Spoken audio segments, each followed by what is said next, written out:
Ladies and gents, welcome to the Football Pod. My name is Konstantin Eckner, and please welcome my co-host, Abel Mesarosh.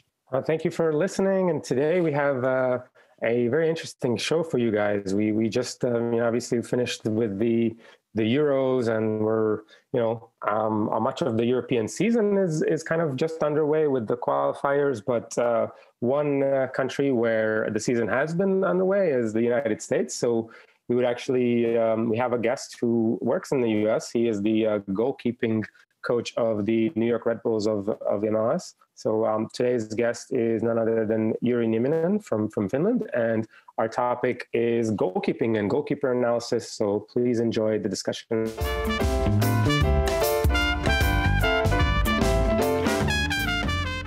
So Jyri, you have an interesting background and an interesting story. If we look at your resume, you've been in a couple of countries already. You've been to Estonia, to Qatar, South Africa, and so on.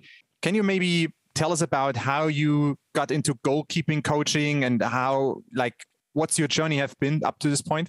Yeah, so obviously I was first a player, goalkeeper, playing in Finland in the lower levels, trying to make it work as a professional.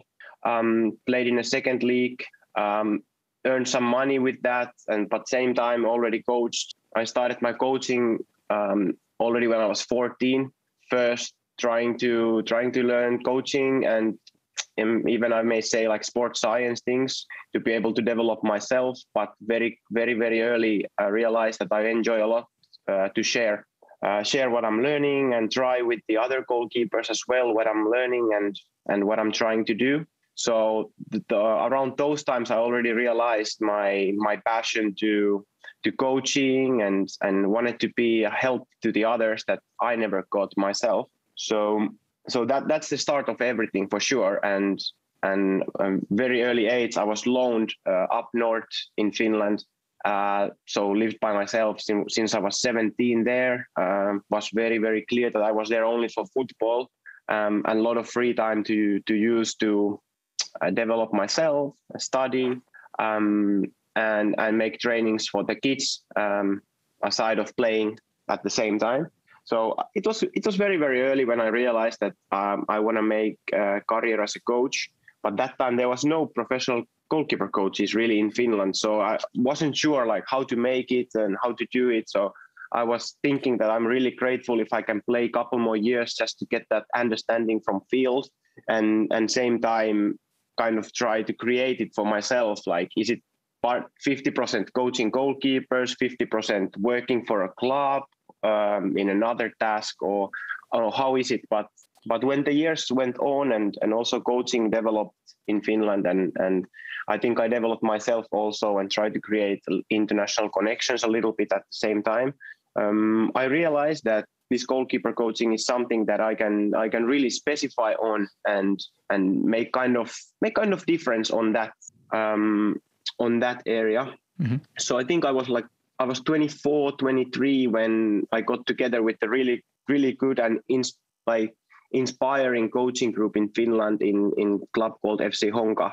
where I was every day talking with the people and working with the people who were trying to achieve something, who were trying to create something different and push to the same direction. So also this group of people made me to understand that I have some kind of potential and there is a real need for what I'm doing or what I'm capable of doing. And now I finally also had a kind of channel to develop myself really with the others, not only by reading magazines or reading whatever I can find or what's DVDs at that time. So I really had a kind of source to try to develop myself, and that's how it opened up for myself. And ever since I've been trying to make it outside of Finland. Nice. Maybe the main thing what comes to learning and creating a career is that I felt like it's impossible to make it. So that made me to work a lot for it and dream about it. And no, that's fantastically interesting, because I feel like it's a pretty remarkable thing for a 14-year-old or even a 17-year-old to have this sort of mentality at such a young age. Like, I mean, I don't know what Konstantin was doing at 17 and unspeakable things. Yeah, and then we'd rather not know. But even for me, like, I mean, I actually, like, I started coaching when I was around that age, but it was certainly not with the sort of mindset that you were talking about. And I think it's interesting, like, do you feel like goalkeepers have this very driven mindset? Just because that was my experience with like Peter Gulacsi is a good example. Like, I feel like he if you know his backstory, like, he has these kind of, you know, like, do you feel like goalkeepers have this sort of special mindset just because of the position, or maybe it's just a coincidence, or like, what was it for you? It was just that it wasn't possible for you to get these experiences, so you had to kind of create them for yourself, or like, I'm interested in more in the mindset. Yeah, for sure, it's like that with the goalkeepers, especially back in the days when it was considered so much as an individual sport within a collective. So I'm sure that also opened the doors for goalkeepers to drive themselves and try to develop themselves in terms of physical abilities and all that, because they really, back in the days in the youth teams, they were really put in a corner with another goalkeeper to do something. So of course you have to learn to carry responsibility about yourself and how you use that time, or let's say that how you don't waste that time. So I think that's where it's coming from with the older generation. You mentioning Peter Gulacsi, or if I'm thinking about myself back in those days, there was absolutely nobody to help. And nowadays, of course, the situation is way better all over the world, but still a lot to do. So you mentioned that there wasn't really any goalkeeping coaching at the time, and you didn't mention the year. What year was that about when you realized there wasn't really any coaching of goalkeepers or any organized coaching? Yeah. Oh, well, what year was it? I'm so bad with the years. Yeah. About just for our listeners, so they have an idea. Yeah. I say 2005, around those times, maybe. Yeah. But was it a general thing, or was it more, let's say, a Finnish thing because the structures in Finland weren't that developed at the time? Was it more that you realized there wasn't general, or there was something generally lacking in football at the time? That time I didn't have any international connections. You know, I was trying to speak with the teammates and players who came from abroad. How is it in the other countries? But yeah, I can only speak about Finland really, because I don't know. Of course, now I started to know about the history of goalkeeper coaching worldwide. So then I can say that it wasn't really developed. But that time I only had a picture about my little micro environment. No, that's the same, Konstantin, that like I can, verify some, like, in Hungary or living in the US in those times, like it was a very kind of isolated way. Like, you would watch the Premier League on satellite TV if you were lucky. And it was kind of pre-social media. So, maybe you saw some things, but it wasn't like, it wasn't like Spielverlagerung and other things. Yeah, definitely. Yeah. So that time we didn't have computer with our family. So I just took my bicycle and drove between the fields to see what the adult goalkeepers are doing. So it's just a completely different world. Yeah, absolutely. I was also asking because, I mean, I find it interesting, like you mentioned that at the time, let's say in 2005 or so, at the time, there wasn't the type of goalkeeping coaching you see today. It wasn't really there, or it wasn't at least as sophisticated as it is today. But over time, it became, I guess, more sophisticated. And over the years, you also grew into kind of that field. So how do you what was your personal journey there also in terms of education? Did you grow as fast as the field crew, or how would you see that? Because I mean, it's always intriguing to me if someone works in something that's not as developed and then over time it becomes more and more, Yeah, I think first of all, I was able to make difference with the kids and woman team and whoever I coached just by being prepared, being organized, being creative, seeing some things in DVD or something and really thinking about it and developing to be my own. So I think I had huge belief in what I do, and the whole, if it's a 1 hour 15 minutes session only with the goalkeepers, I think I was extremely prepared, and because I was hardworking person myself always as a player also, I think I brought that mentality in for the kids and everything, and they enjoyed. So I think already that thing made a difference. So for sure I wouldn't do any of those things, keep the intensity or keep it fun or keep it organized. Why wouldn't you do those things? Can you just give a couple of examples maybe of what you wouldn't do? So for example, it was a lot about physical movements. It was a lot about making it challenging physically, or get a lot of repetitions for everybody, when now there would be so much more decision making. It would be in the eyes of most of the people, it would be so much more simple, but same time way more complicated to be successful within it, because it's so like we can go. I think we go into training method a little bit later, but back then it was really just being creative and trying everything, but now I think it's more narrow, especially with first team, more narrow what we have to do, because it's up to prioritizing. Maybe to round that out before we, as you mentioned, we can talk a little bit more about the technical aspects and maybe the methods. I mean, I mentioned it in the beginning. You had stops in Estonia and Qatar, South Africa. You are now at 33. You're working for Red Bulls New York, or New York Red Bulls. Yeah, I think in Germany it's always called Red Bulls New York. I don't know why, but so. I mean, you have been around. You have, you have become kind of a world traveler in your still young career. What were kind of figures in goalkeeping coaching you maybe encountered, or you have learned about, who were groundbreaking in some ways? I mean, are there any names people should know? Because I guess it's more of a expert field, I guess some of maybe the experts aren't that well known to the wider public. Yeah.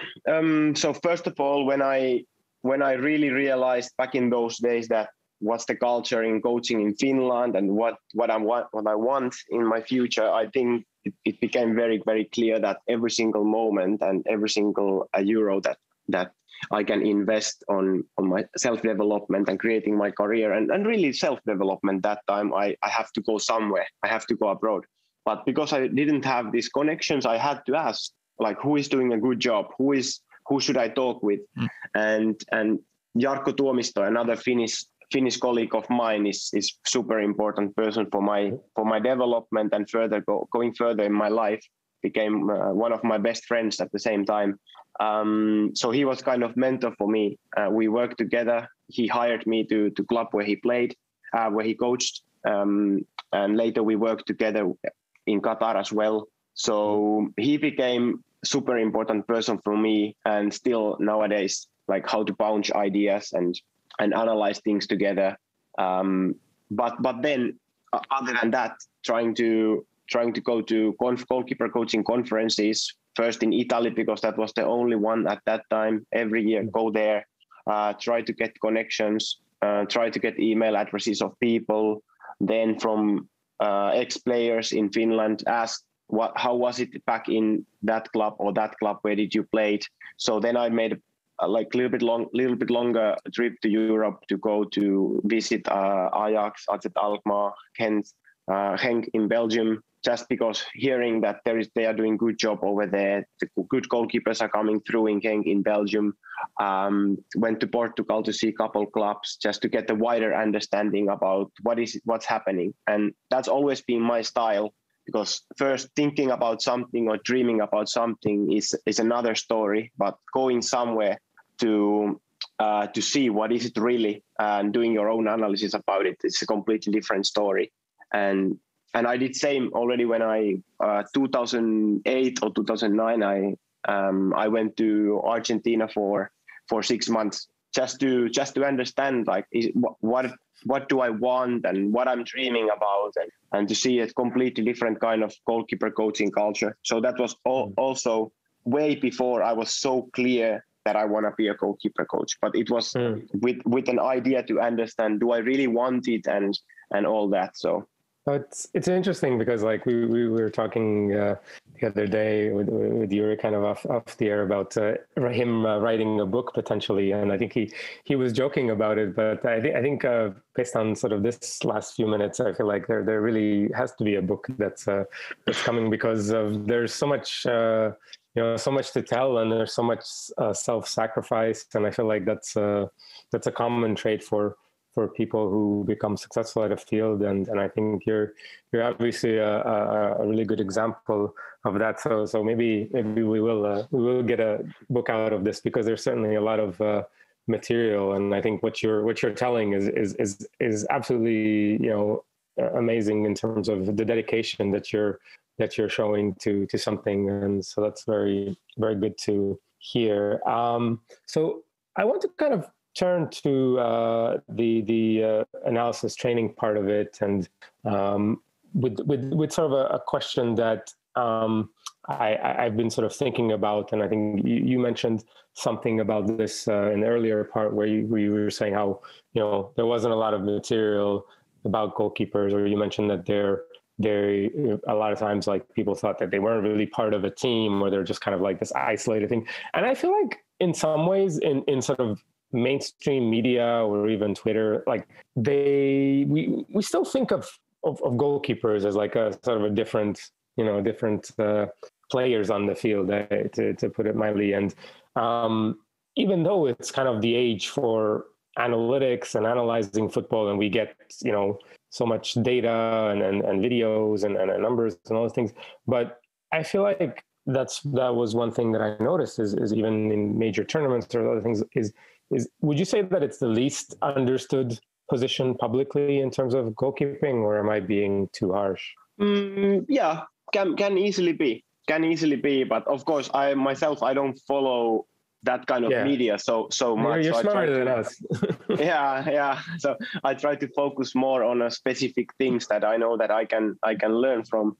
But yeah, I can say so. Of course, there's a little moments of frustration when you're listening and commentating or something. But same time, it's opinions, and it's okay for me. And now all the TV channels and media, they do better and better job by contacting us specialists to get the wider understanding for themselves, but same time also wider understanding for the public. So yeah, definitely, but it's also really, really complex thing. It's a really complicated thing. And I think very understandable. You hit on something that's important is the complexity, and I feel like complexity in media is usually like it's a tough thing to tackle, and it requires things that you mentioned before, the hours spent analyzing and sacrifice and whatever, and usually people will just take the easier way out, which is having an opinion. And but like you said, there is a very viable solution, which is just ask the guy who does this for a living. So hopefully we're doing that with this podcast. So can you, just for like the listeners, and I think like maybe not all of us or certainly are familiar with kind of a day-to-day job of a goalkeeper coach, and I think there's not that much publicly available. Like, can you just kind of describe a typical sort of, day or weeks or cycle for us just quickly? Yes, absolutely. And let me go back in that a little bit. Of course. On the analysis and the data. When I first went to Estonia, and my job was to be head of goalkeeping for the FA and the youth national teams. So that was really first moment for myself when I was like, okay, so what should I do? How should I start? Because there was coaching education, there was youth national teams, there was connecting with the other coaches in the country and developing the coach education in terms of goalkeeping. So first thing that I did was, because there was not so much data available, to analyze all the goals from couple years that Estonian national teams conceded from under 15 to first national team, to understand what is it that they're facing. And that was really eye-opening experience for me to analyze that and make conclusions and make the strategic plan how to approach this thing. and put heavy emphasis on fixing the things that I found or ever since, realizing that these things the coaches in general doesn't do, but they are still repeating in the games all the time. Yeah. And these things, all of the coaches are doing so much, and this is not really what's happening in the games. So that year really clarified for me what's my mirror, what's my main principle. Can you maybe give us an example of like something that, like, let's say you're like coaches would be training that doesn't really happen in the game, or like, I guess. So for example, leading to that, what I just said about goals conceded. So many goals are conceded short. There is a short distance between the ball and the goalkeeper. Not always the ball and the net, but ball and the goalkeeper. Once the ball is passing the goalkeeper and goes to the net. Okay, and I see all the trainings done from that distance, focused on goalkeeper catching the ball, but that never happens in the game. From those distances, like let's say 10 meters, 10 yards, that never happens. Goalkeeper never really catches the ball when it comes from that distance. Okay, goalkeeper, it's important for goalkeeper to catch the ball when it's a cross or when it's a shot from behind the box towards the goalkeeper. It's really important that goalkeeper is catching it.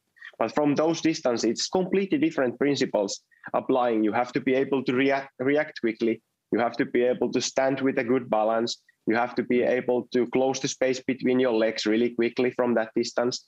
And you have to going expecting that all those things are well. Then you have to be able to deflect the ball to safe areas and recover quickly. So even I think that's really simple thing to understand when you look at goalkeeper training, for example. Or how much do you do building up, thinking that in some games it can be 92% of actions that it's only distributing the ball, circulating the ball, building up, starting counter attack, and how much do we really do it? So this kind of things, and we could keep going and going, I think.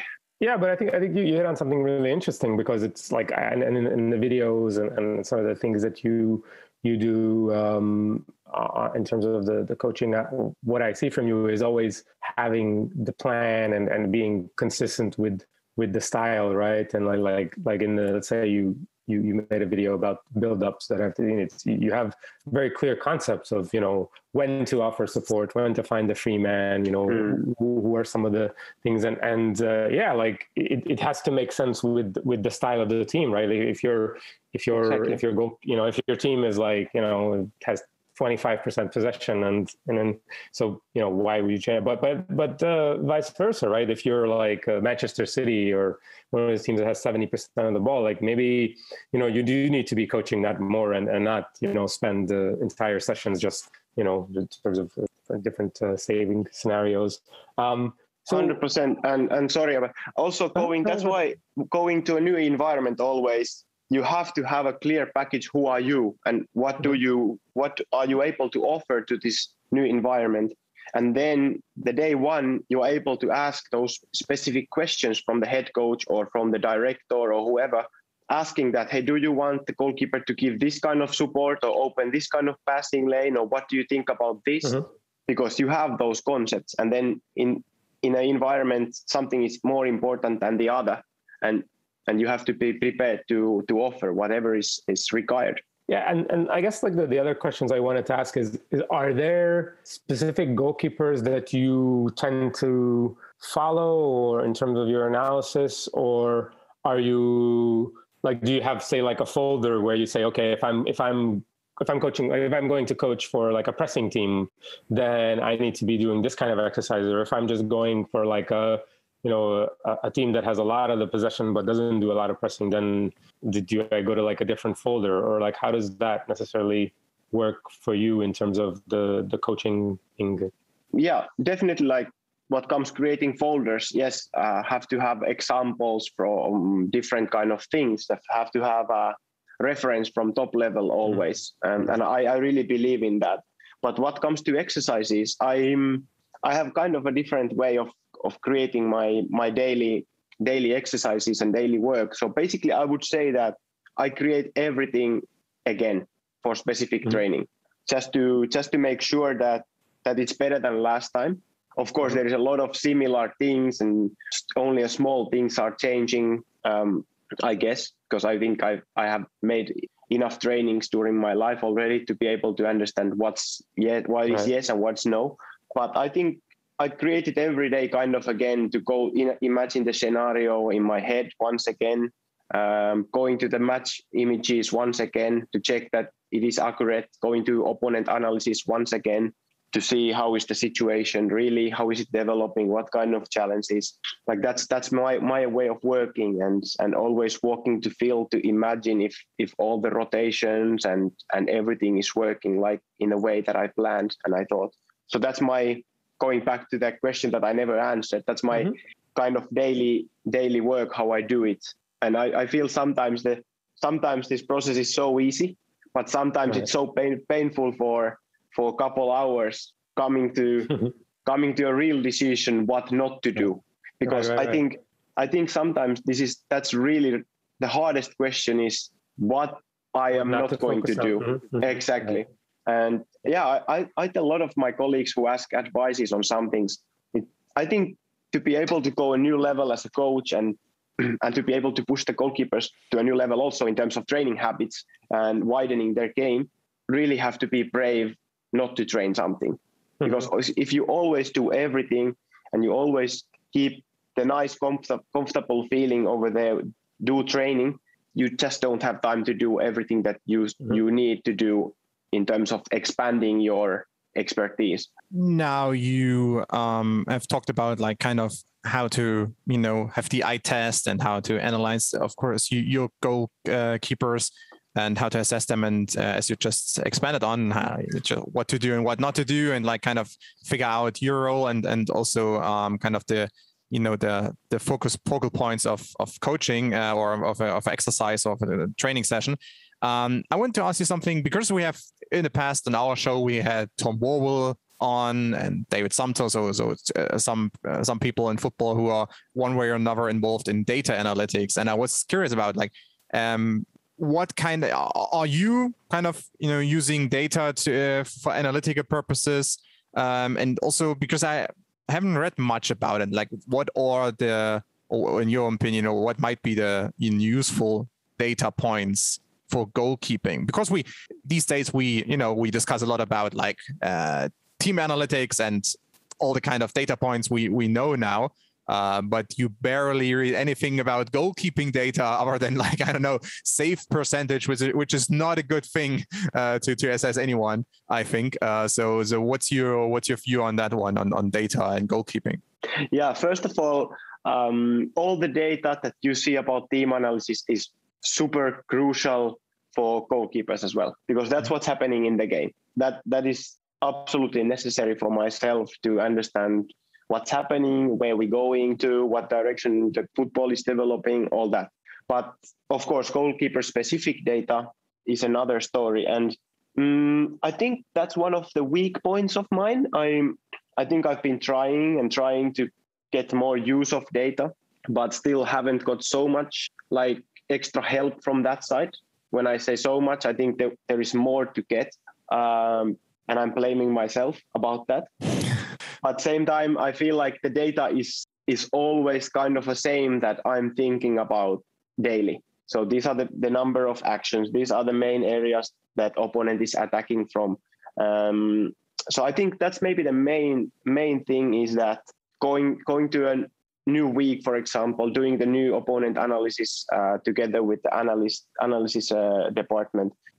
So getting the confirmation from there, what should we look first, like from what areas the opponent is assisting their goals, or from what areas they're finishing, or how is the pressure level, or these things, first of all, to guide the process a little bit, starting to analyze the opponents.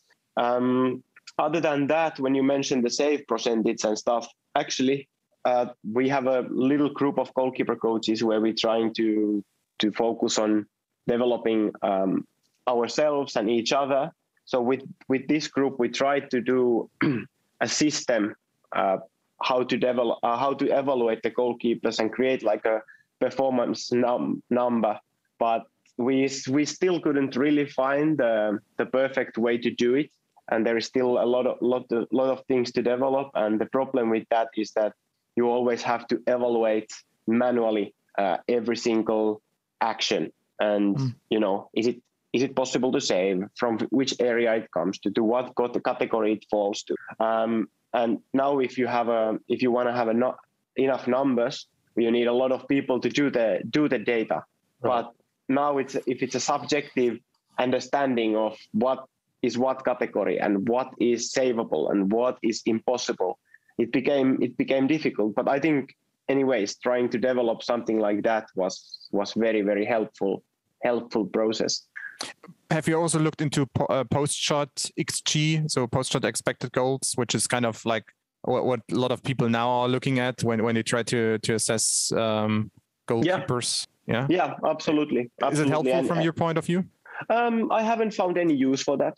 Like at the end, it's one interesting number, but it's one interesting number. But then at the end, what do I do with that? Like if I'm going to sign a goalkeeper, for example, I'm gonna go to every single clip anyways and do my own perspective on those. And we, like in Orlando Pirates, we developed also our own data, and that was one of the numbers that I was curious to get. Mm-hmm. But my favorite number maybe is the what comes to building up is like how many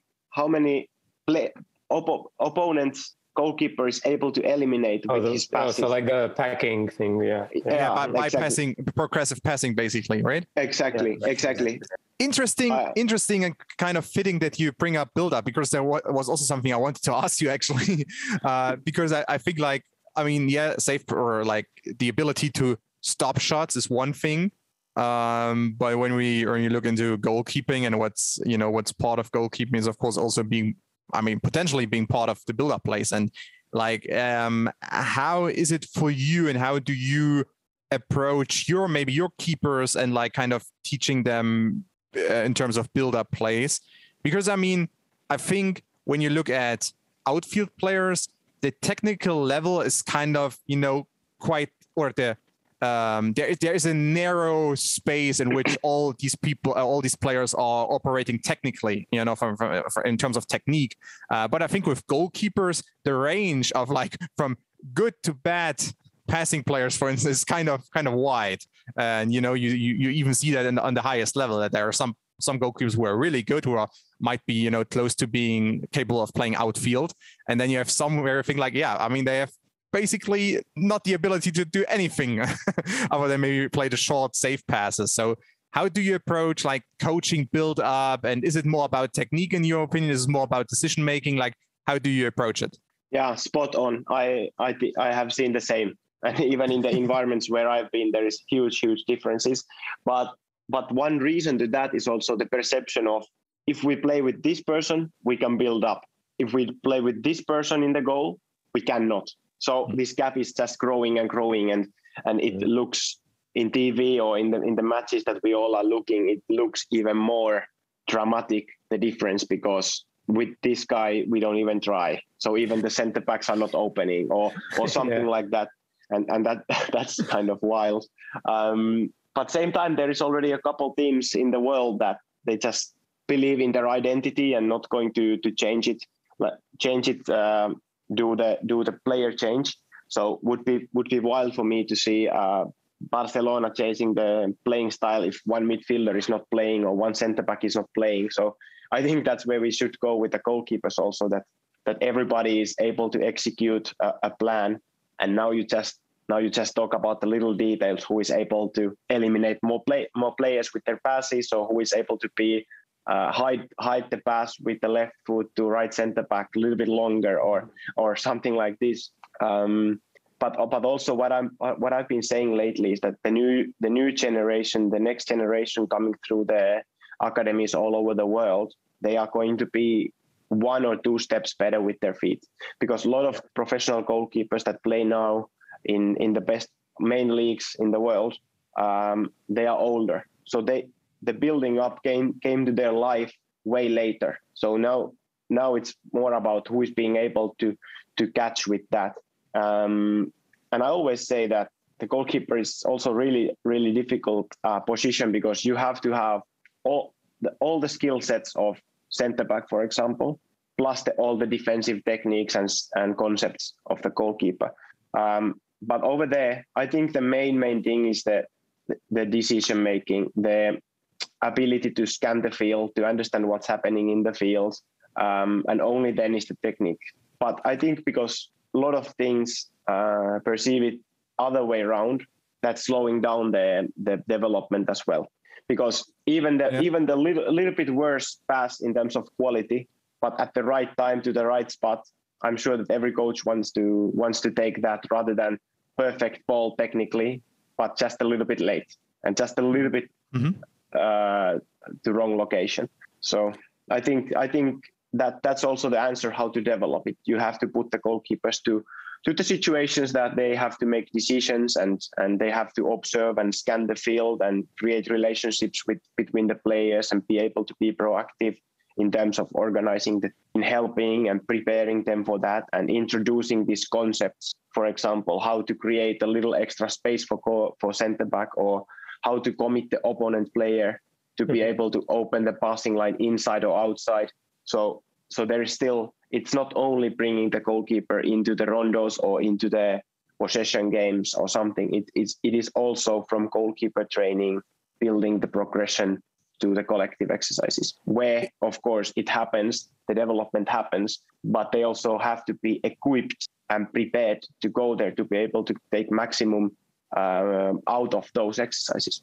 And when you talk about relationships between the goalkeepers and the center backs, or let's say the goalkeepers and defense, that the first 3 or 4 players in front of the goalkeeper is also part of the relationship, because I'm sometimes, when I watch matches all over the world, and of course the level of goalkeeping, the level of football in general, the quality level varies quite heavily when you watch different leagues and so on. But is it also about that the goalkeeper knows which one is the stronger foot from defenders and vice versa? Because sometimes you see defenses and goalkeepers communicating quite well, because the goalkeeper plays to his left-sided center back, but he knows that the left-sided center back is a right footer. So the communication is much better. And then sometimes you see it looks like the teammates don't really care about what the stronger foot is, and where they should aim for, or what they should aim for. And then and also vice versa with the goalkeepers. Some goalkeepers have a better left foot, but they are constantly receiving the ball on their right foot, and then they have to readjust, and that takes time, and they are prone to pressing attacks and so on. Is it also about that when you talk about relationships? Yeah, of course it's got that kind of relationships, how they manage their situations, but there can be so many things in behind what we see, because it can be also that is a team way of playing, so that the plan is only to go to the left center back, only to play it back, to be able to move the opponent to create space somewhere else. So that's why you're giving it to the back foot, for example, or it's a communication between those two, or whatever. There can be so many different reasons, and I hope that there is a reason. I hope it's not only a coincidence and why that happens, but thinking about the collective strategies, there can be so many different things. But of course, whatever is the team strategy, there has to be ownership by the players, so that they are talking about it and they are letting each other know what happens and letting each other know what the opponent is doing from their perspective and all that, to be able to identify things even in the course of the game, and even not talking about the course of the season, because you would expect a huge evolution during one season if you play alongside a same player the whole year.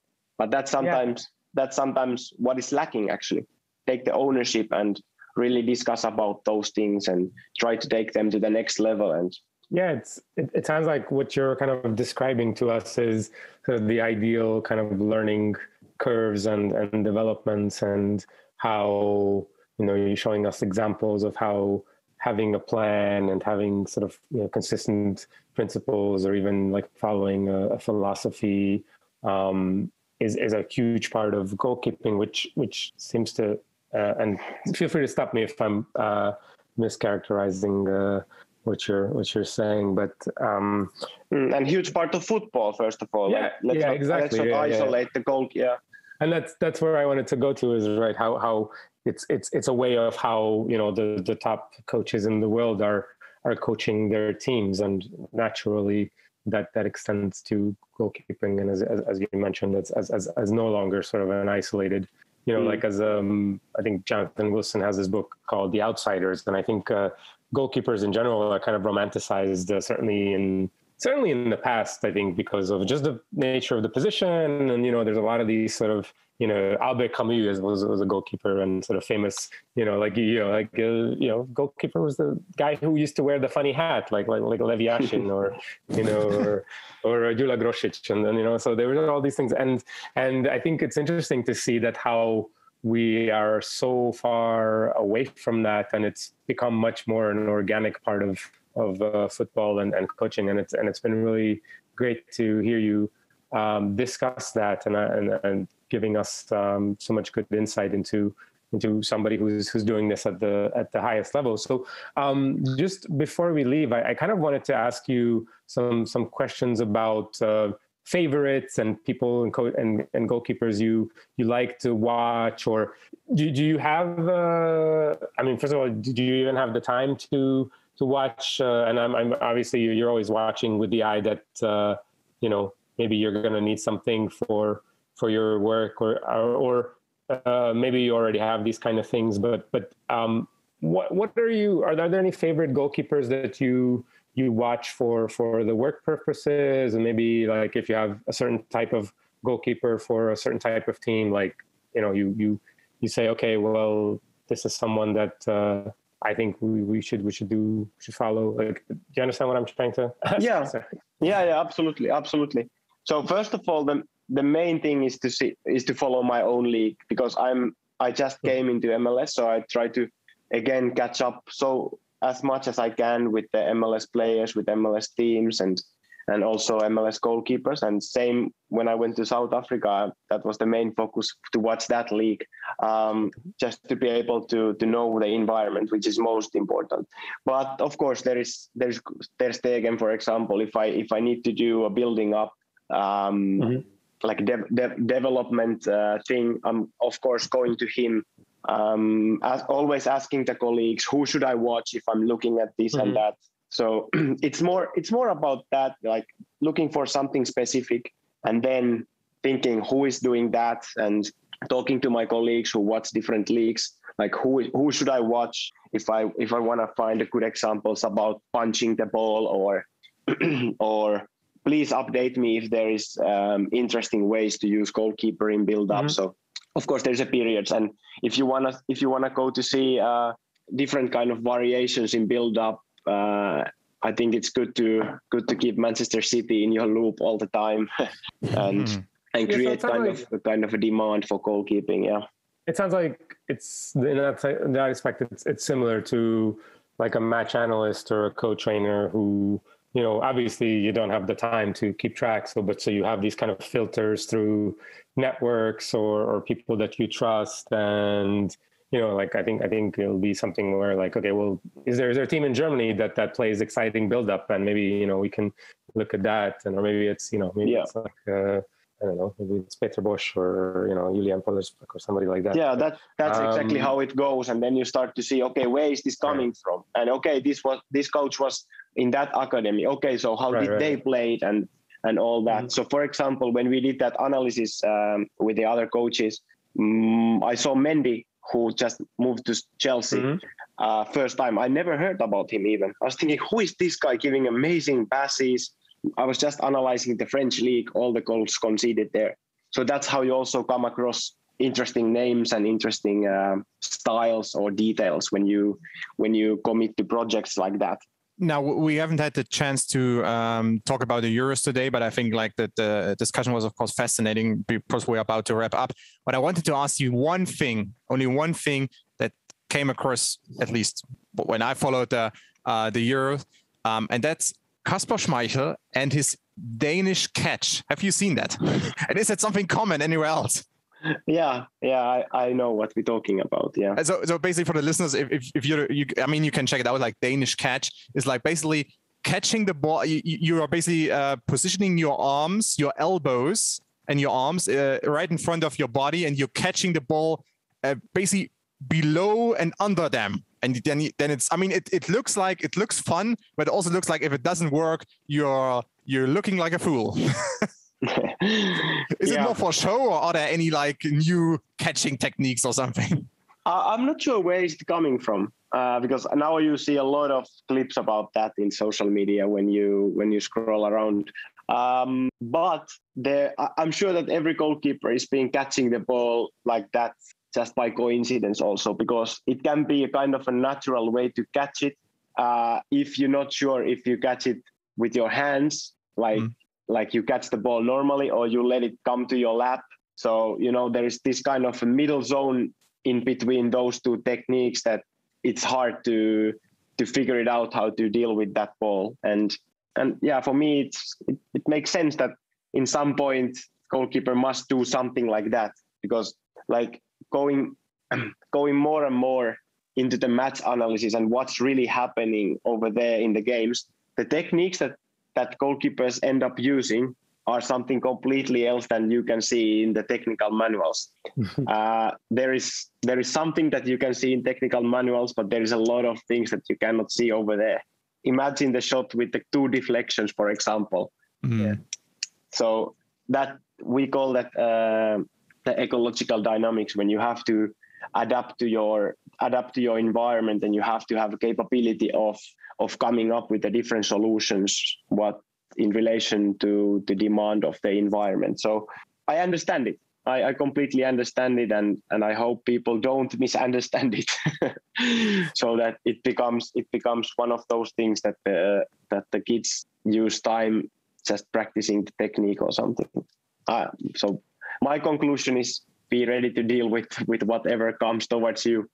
Yeah, I think like that sums it up quite nicely, and I also think like Jyri Nieminen winning a player of the tournament, and he is of course regarded as one of the best goalkeepers in the world, and he was one of the best players in the tournament, and I mean he won the award, and I think sometimes he looks also not like he does all the things conventional, but also a little bit unconventional, but quite successful. And I guess that's I mean, if you win, if you don't concede anything, if you don't make any mistakes, and if you even sometimes do some outstanding things, then I guess that gives you all the right in the world to do it the way you want to do it, especially if you are, like Donnarumma or Kasper Schmeichel and so on. I think you have proven yourself that you're capable of doing these things the way you want to do it.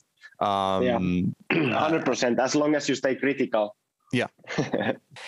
And I think that also sums it up quite nicely, because I think throughout your journey, and I mean, I mentioned it early on, you're still young into your career. I mean, you have a lot of years ahead of you in the goalkeeping coaching world. And I think like staying critical and trying to evolve and develop your craft is kind of how we could sum up maybe your journey up to this point, at least. So Jyri, it was great to talk to you, great talking to you, and yeah, thank you for your time. Thank you so much, gentlemen. It was a great pleasure, and we could go much further with the things like you mentioned earlier, but we have to be brave enough not to say something. Of course. You are at Jyri Nieminen 1 on Twitter. We put it in the show notes if people want to give you a follow on Twitter, and I would encourage them to do that. And also they can, of course, check out you. Basically, they can check out Europe by watching New York Red Bulls, and just how the team does in the MLS this year. And Abe is at BundesPL. I'm at CC_Eckner on Twitter. And if you want to support us, the Football Pod, then please visit patreon.com/thefootballpod. And for now, we are out.